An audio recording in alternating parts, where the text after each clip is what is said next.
The name on this tutorial is Color Around the Bend. Pennsylvania is so lucky to have some of the most beautiful fall months with their beautiful colors. We're going to be using a few different brushes today. We'll be using our 2-inch flat. I'm also going to be using my 1-inch flat, my number 6 round, my number 2 round, and my little fine rigger. We're going to be using Misket. We're also going to be using salt, quite a bit of salt, and we will be using our sponge. You want to make sure that your sponge is the kind that has a lot of rough open edges to it, not nice and smooth. Colors, we'll be using some alizarin crimson or your cadmium red. We're going to be using some yellow, cad yellow. We'll be using yellow ochre. We're going to be using our darker brown, which is burnt umber. We'll be using black. We'll be using the warmer brown, which is burnt sienna. Sap green, of course. And we'll be using some blues for the sky. I used a mixture of both my ultramarine blue and my cerulean blue.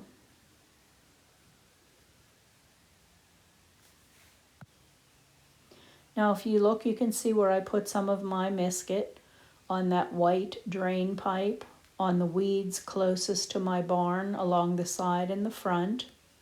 And I will add some Misket into all my foliage, but not right away. I'm going to wait and put my Misket on. I'm going to put a nice plain wash over my whole tree area. And I mixed like a light rust color by mixing my yellow ochre and my alizarin crimson. Water that down, and you're going to just straight paint the entire background in, leaving a nice rugged zigzaggy edge to your treetops. Don't make them straight across your background. Either come at a slant or go up and down, but don't make it perfectly straight. Go all the way around your barn and bring it down to the grass line. And then we're going to be throwing on some salt. If your top of your trees is not rugged enough, you can use your smaller round and dry brush upwards so that you get a nice rough edge to that. When you are putting your salt on, you want to be specific where you throw your salt so that you create tree clumps and you do not just have salting everywhere. You want to use your salting now to your advantage.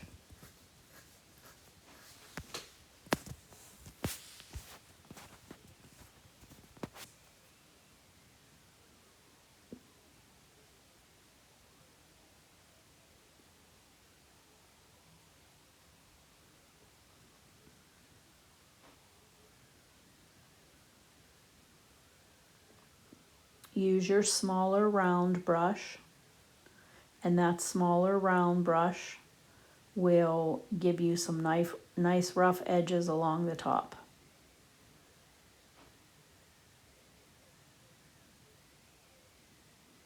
Again, plan your salting. You want to create trees, individual trees, with your salting, because that's going to help you further into your picture as to where you want to add additional color.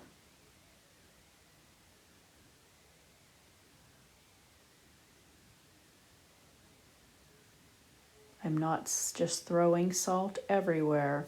I'm creating some areas where I want that salt to create trees for me.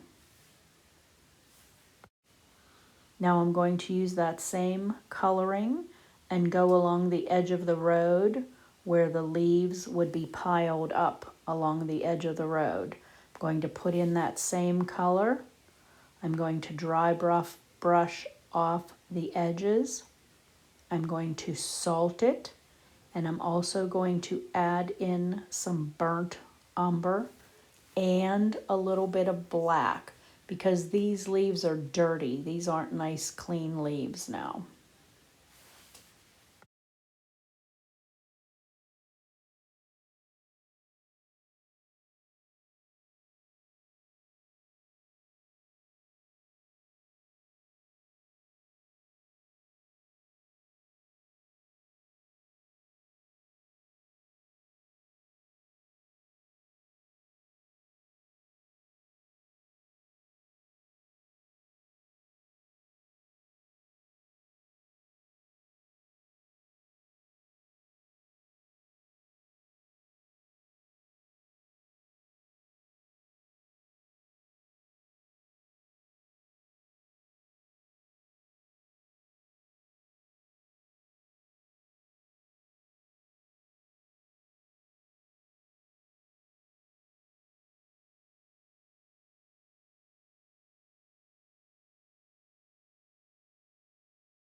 While that's drying, I'm going to go in and do some of my little bushes and areas of greenery, not the grass, but just these little sections by the shed behind the barn.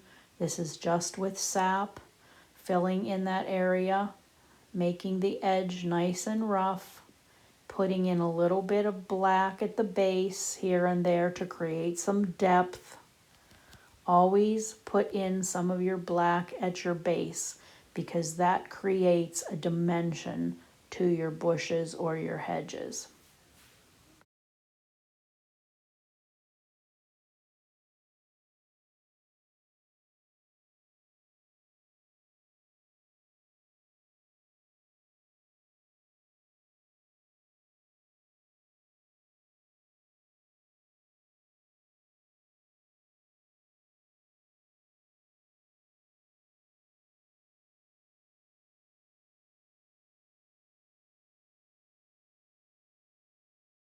Now you want to make sure that your background trees are totally dry and take off that salt.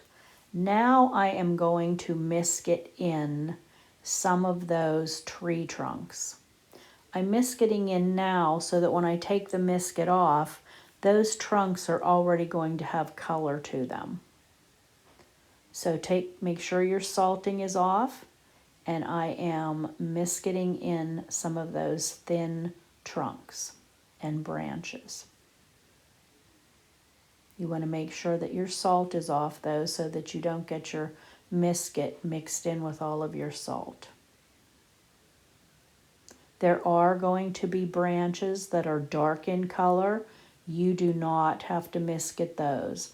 These are only the ones that we want to keep nice and light in color.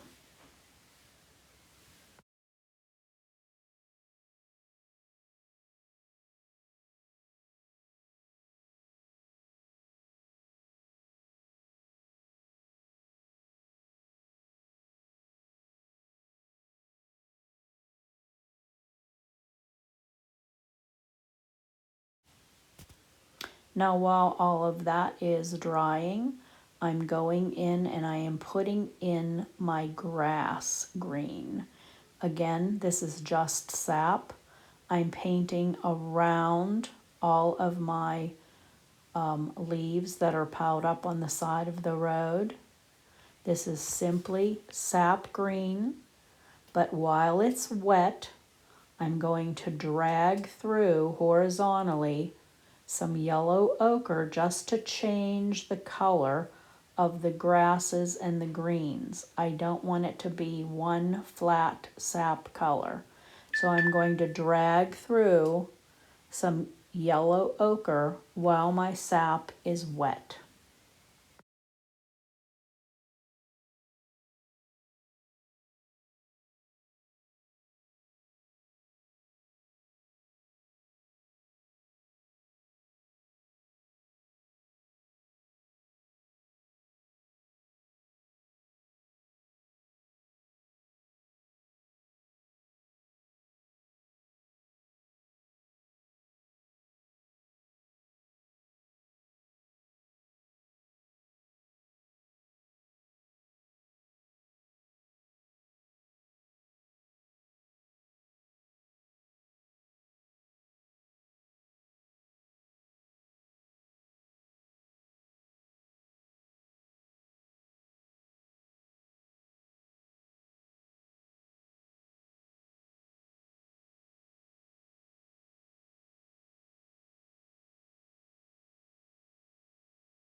Now I'm filling in all of my greenery, but the side yard or the side grasses on the side of the barn, I'm going to just change up that color slightly, allowing this grass to dry so that I get a hard edge.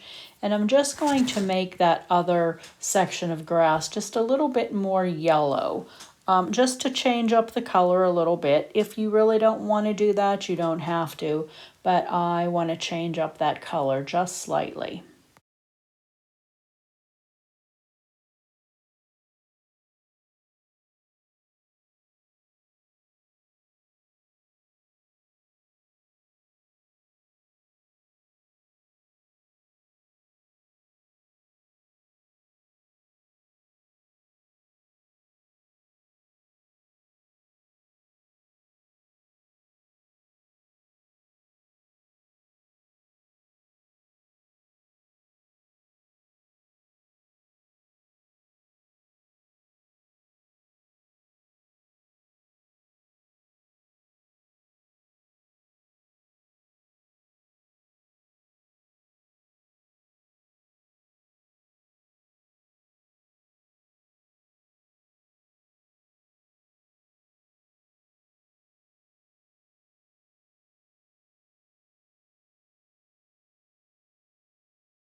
Now moving on, we're going to work on the barn just a little bit, and we're going to dry brush the wood.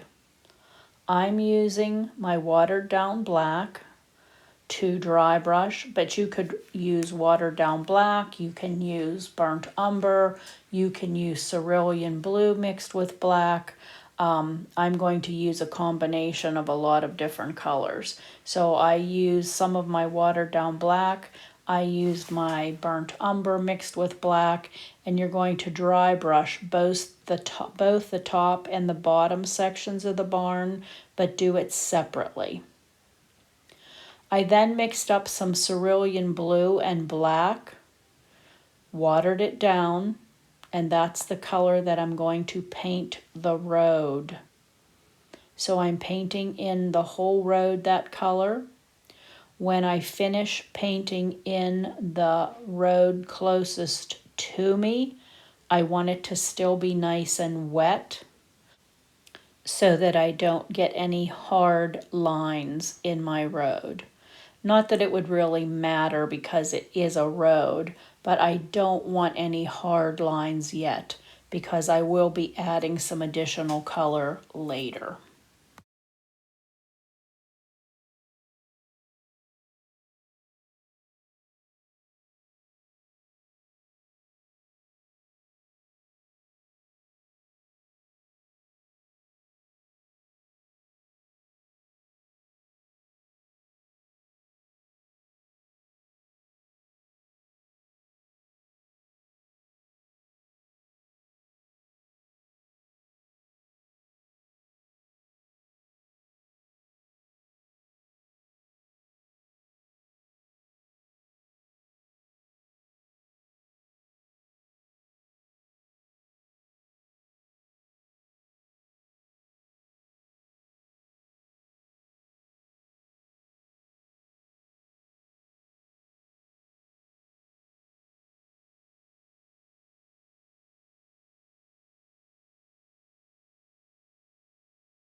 Now I'm going to paint my barn, and I'm going to paint the upper section and the lower section separately.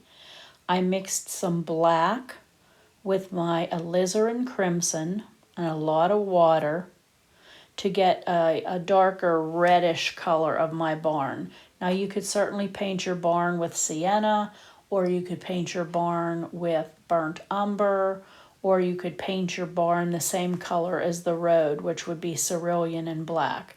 So you pick whatever color you like for your barn. This color is alizarin crimson and some black and a lot of water, and I'm painting my barn upper and lower separately so that I get a hard line between the upper section and the lower section. Not painting in the window or anything yet, not painting the roof or anything yet. This is just the side of the barn.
Now going back to the road, there is a slight shadow on the road from the barn, but I'm not really going to use black. I am going to use the same color I used on the road.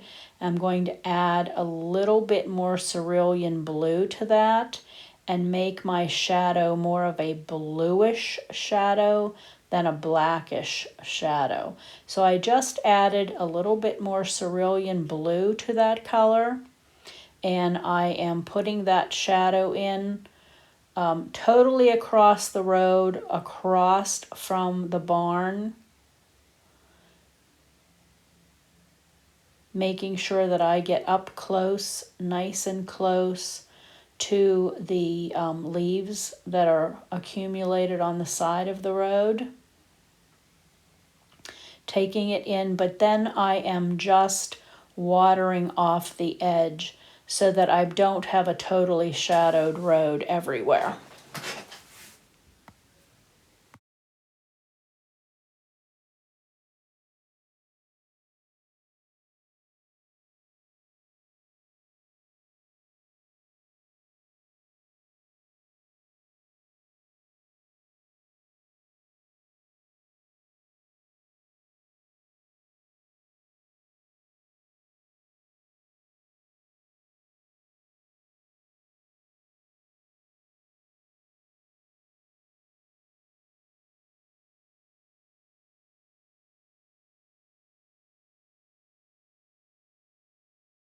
Now comes the fun part with a sponge. We're going to start to pick out sections that we're going to be sponging in. And if your salt worked like you wanted it to, it's going to tell you where those sections are. If you look at my painting, you'll see how my salting actually shows me where I have some nice orange trees and where they are separated into sections. So I'm going to be sponging in some of those sections. I mixed a big puddle of my sap green so that I would have it ready. And I am sponging in between my salting. My salting is helping for me to see where my other sections of color can be. I'm sponging that in, and I'm using my brush to go around my barn nice and close. You can use your brush to roughen some edges, but you want to mainly use your sponge. When your sponging is still wet, you can use your brush to get some extra paint on your brush and drop it into the sponged area just to change the color intensities. You don't want to sponge it everywhere, or you don't want to paint it everywhere, but you want to use your brush and drop it in while that sponging is wet to change your colors. You can see how I've added a little bit of extra sap, dropped it in with my brush, move my paper around, and that's going to help to distinguish the areas where those trees will be. After I put my sponging in and while it's still wet, I am also going to be dropping in a little bit of black here and there to show the depth. I want to show the depth in those trees.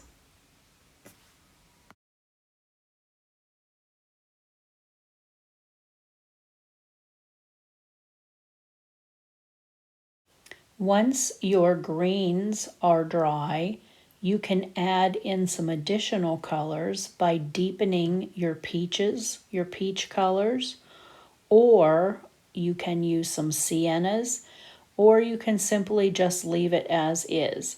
But you want to break up some of those other colors by adding additional colors. But you want to wait until they are dry so you get hard edges. You do not want to have them all blending together.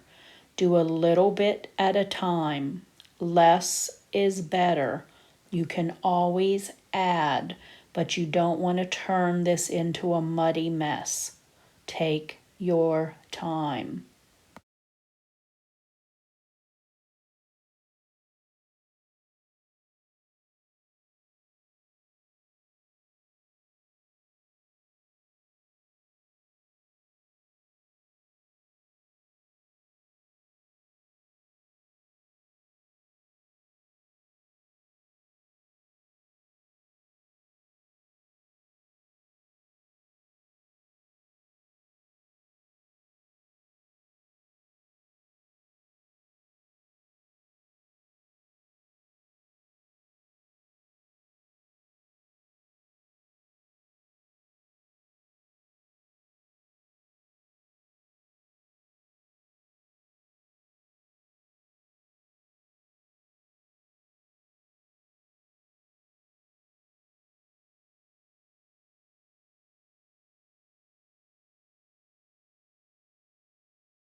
Now you can decide where you want some really deep black colors to make it look like your foliage is really deep and dark. That's not going to be everywhere, but if you refer to your picture, you will see some places where it's really, really dark. You can choose to paint those in, you can sponge those in, you can re-wet and drop in and allow it to blend and bleed itself. That is totally up to you. But you do need some of those darker areas to help to show the depth of this foliage.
Now, once everything is done in your background, you want to take off as much salt as possible before you paint your roof. Your roof is basically the same color as my barn, but there's more alizarin crimson than black this time, and the intensity of the color is, of course, greater. I'm painting the lighter of the roof colors. The darker shadowed parts I will paint separately, and I will just add additional black to this color. So this is alizarin crimson and a little bit of black, and that goes on the colors that are more in the light, not the shadowed colors. You want to make sure you get both sides to your roof on that color. And of course, again, if you want your roof to be a different color to match a different color on your barn, that's perfectly fine. You just want to remember to make this part lighter than the shadowed parts.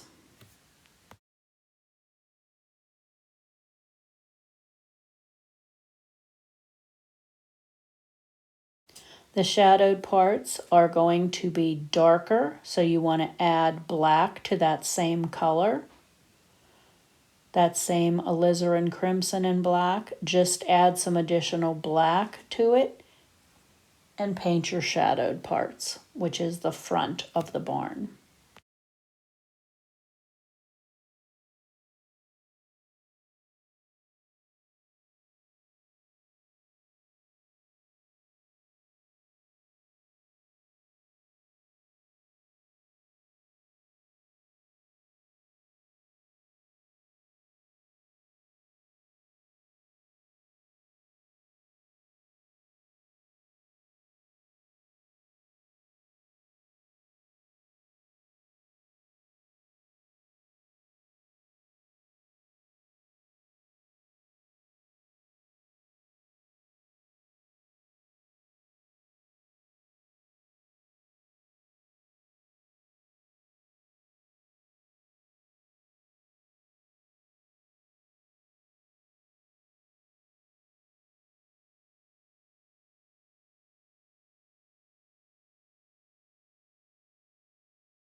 All along the way, I'm painting in little extra details. There's a little box in the yard that I used and I used that same color, the crimson and black, to paint. Anything that you've added, we'll get to the shed and paint the shed roof with some cerulean blue and dry brush the side of it. But anywhere along the way, when you're waiting for something to dry, you can be adding little things here and there should you need, should you need to. I'm dry brushing the roof now with that same color just to make it look nice and rough and old. And again, anything that you see that you want to add while things are drying, go ahead and add it. An extra wash of color because it's too light, or an extra wash of color and a little bit of salt because it's too plain. Those are all things that you're just going to do while things are drying or your salt is working.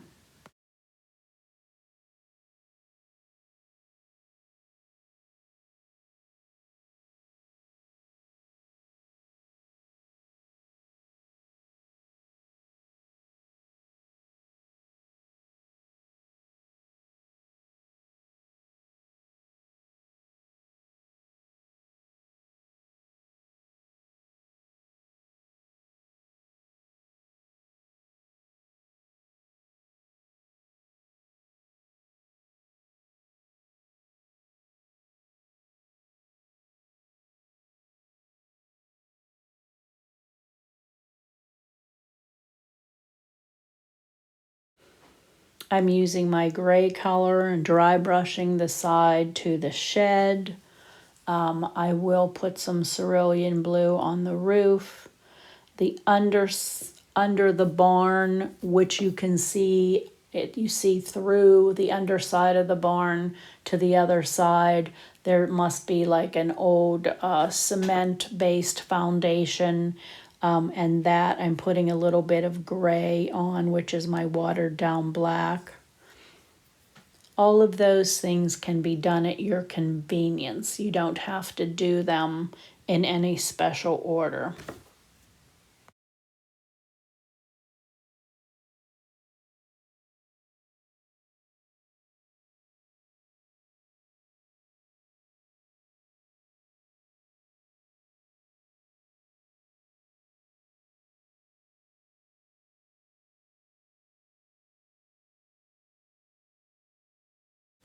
The window is deep black, but I did leave a little bit of a white frame to the window, but otherwise it is just painted in with black. Make sure that you get your lines nice and straight on your white frame. You don't want those to be crooked.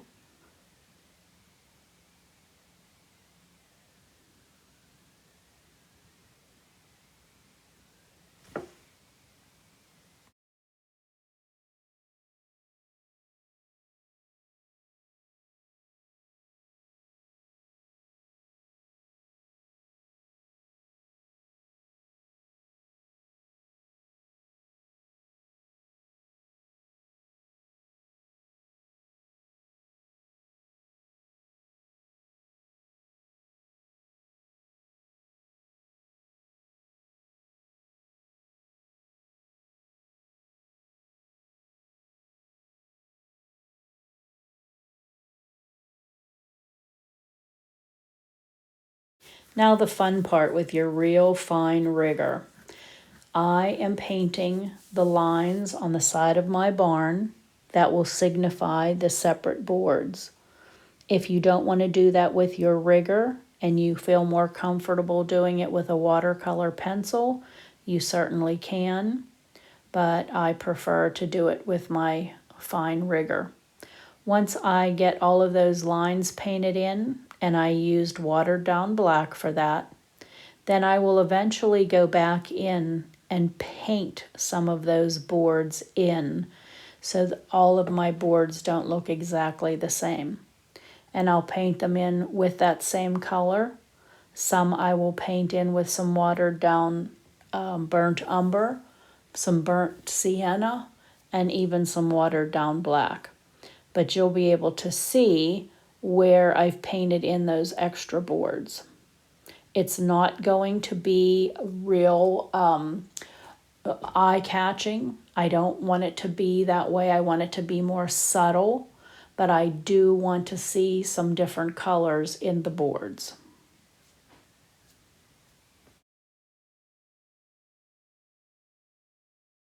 Once everything is dry, I'm going to start to put a shadow on the front of my barn.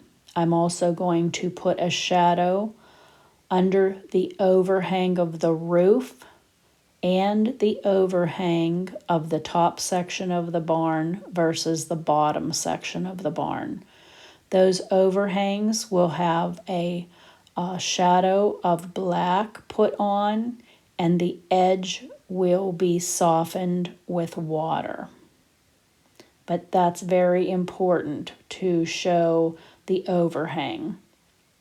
You can also draw or paint a couple vertical lines between the boards up at the overhangs just to show that maybe some of those boards were sticking out a little bit farther and they're picking up a shadow. But that's something that's up to you. You don't have to do that. You could simply do your overhang and soften the edge.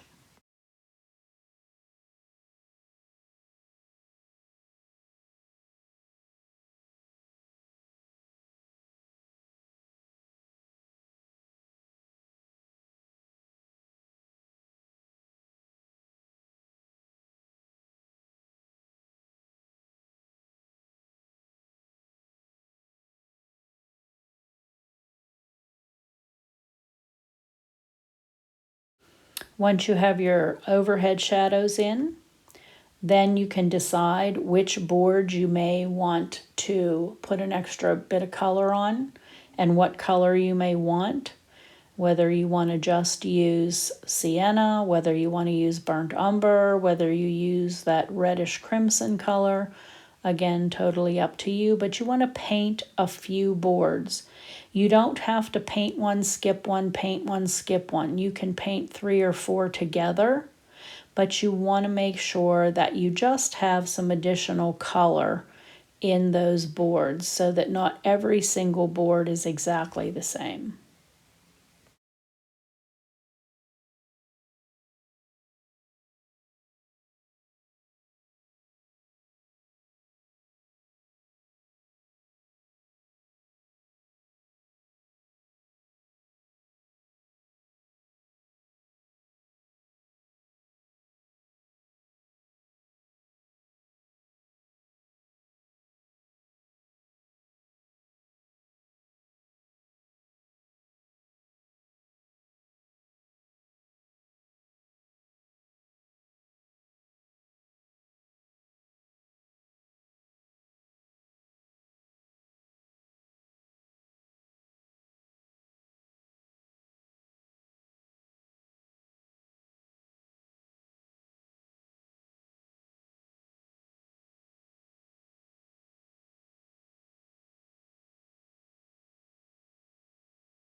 I'm going to use some watered down black and dry brush some ruts in the road where the tire tracks would normally be, just to make it look like it's a well-traveled road, not a paved road. It doesn't have to be paved, but you want to get those tracks in there so that your eye will follow those tracks. Make sure that you have them at an angle. They are not straight.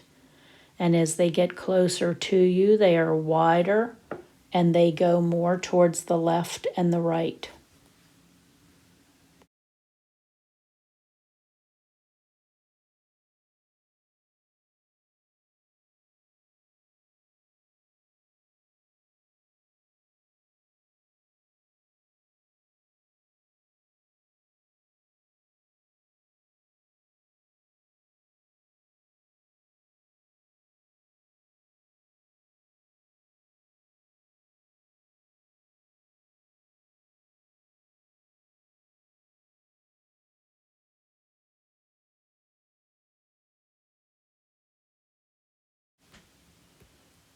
I put a little bit of burnt sienna on that water tank to make it look rusty. And when that dries, I'm putting a little bit of black along the base for a shadow, and I will soften it with a little bit of water, because you have to have that shadowed because it's in the light. You want to give that dimension also.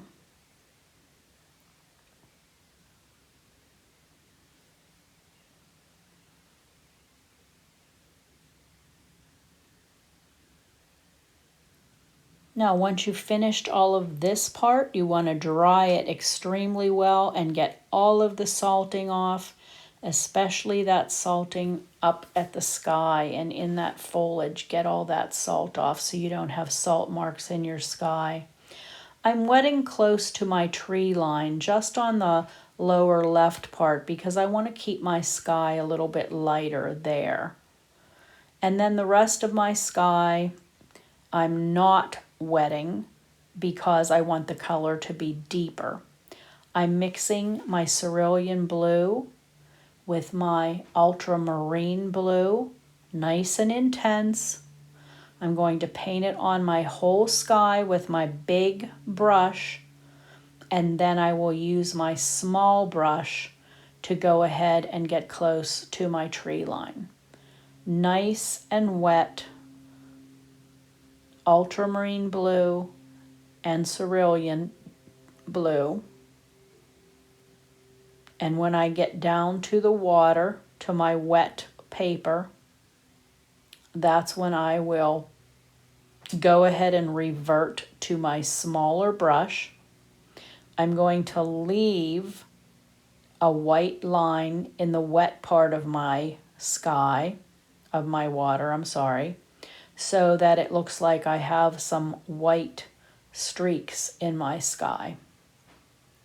But up close to my tree line, I'm filling that in with my smaller brush so I can get up close to all those zigzaggy lines. And it's wet, so it shouldn't dry on me, so I should not get any kind of a hard line. I'm filling that all in. And then if you want to, if you don't like the way your white line is laying and you want it to be more of a brushed out look, you can run a Kleenex or a paper towel lightly along that area from left to right, going horizontally along your paper.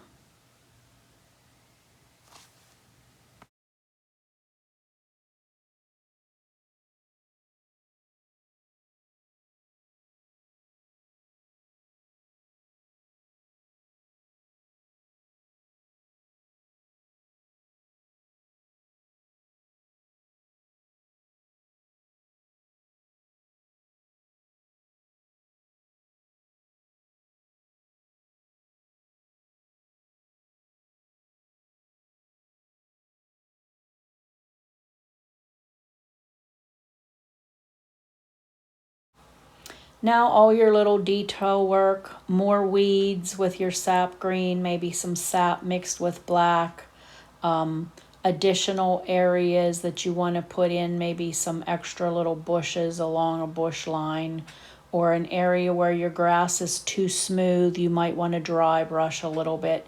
Any of those little details you can go ahead and do because everything is nice and dry now and we don't have a whole lot to do other than getting ready to remove some misket and paint in those last big grasses and weeds.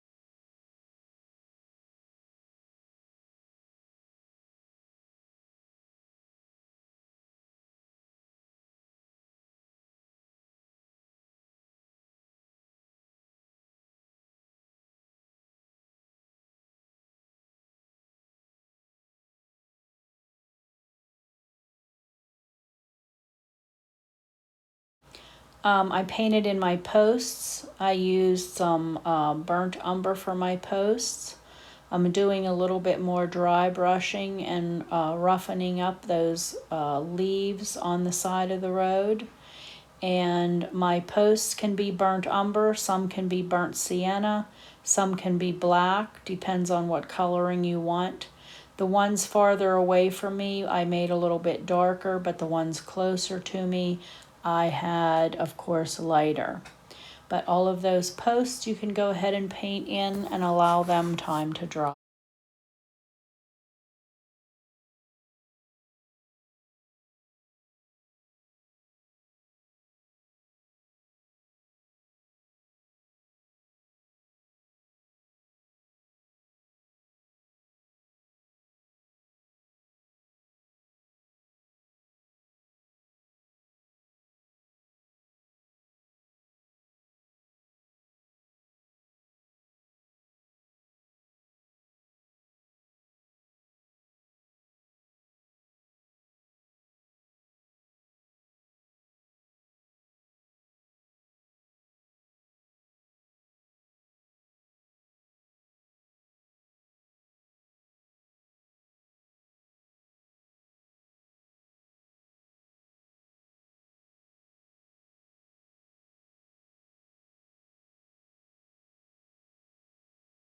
Now I'm re-wetting my road just with some water, and where my ruts are, I'm going to drag through some very wet black and salt that so that I give my road some texturing as well as some more definitive rut lines.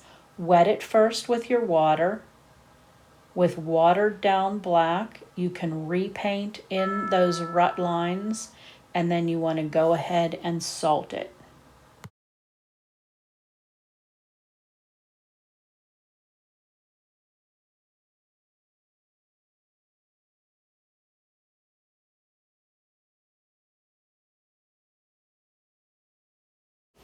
Time to add in your dark branches now. We still have the misket on, so you can see where those light branches will be. But now we want to add in some dark ones. So with your real fine rigger, you want to make some branches in between your trees. They don't have to be all solid. They can be broken line branches. They don't have to be all straight up and down. You want to have bends and elbows and branches coming off to the right and to the left. And you want to plan where you want those branches. If you have an area that's salted really well or that has a beautiful color, you don't want to put a bunch of branches in front of all that. So plan where you want these dark branches, and don't forget, you do still have those light branches too.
Now once you're finished and you put in all of your lines, I put a little bit of wire on my posts.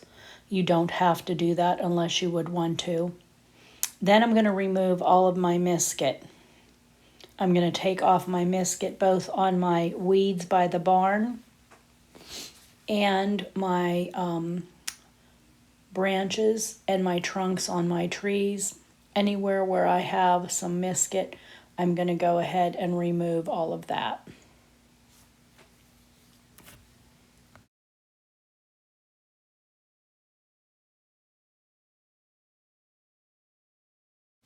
My big clump of tall grass next to my barn, I'm painting that in with some sap green first. And then I will blend in a little bit of yellow ochre color. I will also do my usual little bit of black at the base to give some of those weeds some depth. But if you want to change up the color and make some tipped in a little bit of orange or peach, you can do that too, depending on what you want. But I just went with a regular sap green, painted it in used my smaller brush for the tops, of course, so that I wouldn't, paint too much onto my barn. Dropped in some yellow ochre and then again a little bit of black at the bottom just to show some depth.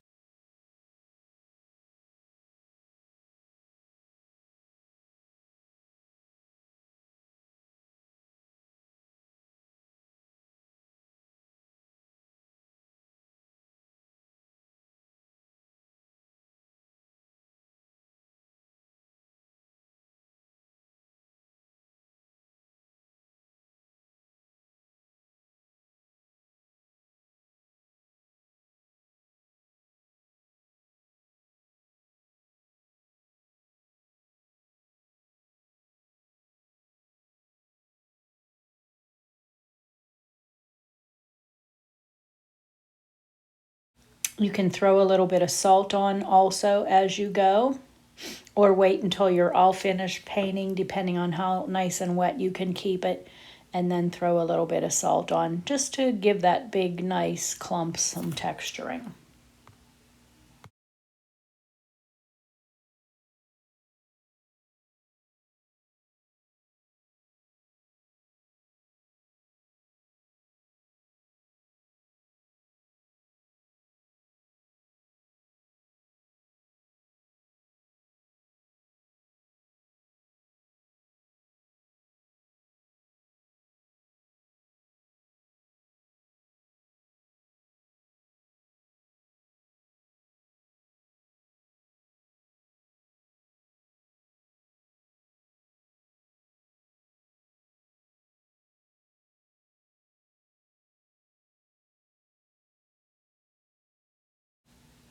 My trees that were under the misket, my tree branches under the misket, they are already a very pale color because I put my misket on once I put my first light wash on. So I'm just going to put a real light wash of burnt sienna on those branches. Nothing very dark at all because I want them to stand out as being a light bark color.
Anywhere where you feel that you might need a little bit more color, you can either re-wet the area and drop in color and let it blend or bleed out, or you can put your color in and dry brush it. That would be up to you on how you want. But I'm sure there's some places on your painting now that you're, pretty much finished with it, that you do want to add a little bit of extra coloring. I'm just putting some burnt umber down here, but you could make it more intense orange. You could make it sienna, whatever color you feel you would like to add. But I want to draw my eye down that road to that colored spot. So I'm putting in a little bit of umber, and I am putting in a little bit of depth color with my black.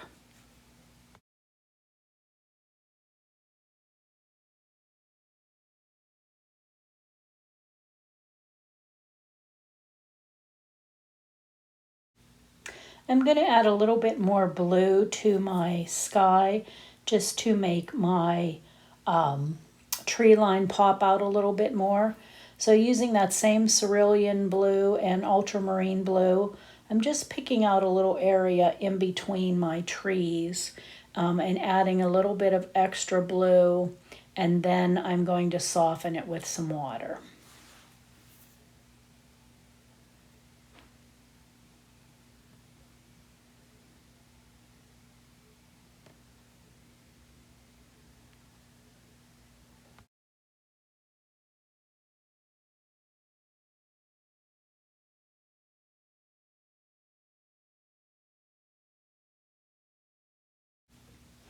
One of the final steps is this branch that is in the foreground on the upper right. If you want to put that in, you can. If you don't have a lot of sky area and your tree line is up a little higher, you may not want to add this. But just with my sap green and a brush, I painted in that foreground branch. I'm going to sponge off just the edge. I will add a little bit of black here and there to show some depth. And then with my rigger, I will pull out some very fine branches off the edge. But this is just something in the foreground. It's just making you realize that there are some branches close to you too. So if that's something that you want to put in, you can, but it's also something that you can leave off if you don't have a lot of upper area. It might already be close to your barn or close to your tree line, might be close to your sky, and you may not feel you want to add that. So you decide. It can be put on at any time. It doesn't have to, you don't have to make that decision now. Just sap green, painted it in first, sponged off the edge, added a little bit of black just to show some depth, and then lastly pulled out some fine bare branches from the edges. Then you want to just sit back and enjoy this beautiful colored picture, the beautiful fall leaves that Pennsylvania is so well known for. We're lucky to have them. It's a great painting. Truly an October painting.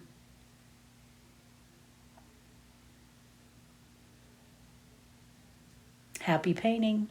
Happy October.